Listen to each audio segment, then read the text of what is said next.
বই কলম উৎসব, যেটি অনুষ্ঠিত হচ্ছে 1 মে থেকে 23 মে, দ্য বেঙ্গল থিওটপিক্যাল সোসাইটি, যেটা অবস্থিত কলেজ স্কোয়ারের ঠিক অপোজিটে, যেখানে তোমাদের সত্যজিৎ রায়ের একটি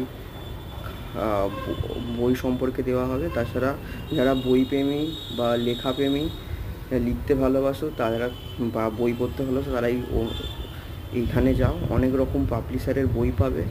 আমাদের সবচেয়ে সেরা মোহনবাগানের বই পেয়েছিলাম, যেখানে মোহনবাগান সম্পর্কিত অনেক কিছু তথ্য আমরা পড়েছি। বইটা কেনা হয়নি, কিন্তু তোমরা গিয়ে কিনতে পারো বইটা। এখানে ভূমিকা, টাকা, সূচি দেখতে পাচ্ছ। তাছাড়া অনেক নানান নোটবুক এইখানে দেখতেছো, নোটবুক। তাছাড়া হচ্ছে নানা রকমের পেন, যেগুলোকেও রিজনেবল প্রাইসে দেওয়া হচ্ছে, গিয়ে দেখতে পারো। আর যারা বই পড়তে ভালোবাসো, নানা রকমের লেখকের ভালো ভালো বইও পেয়ে যাবে।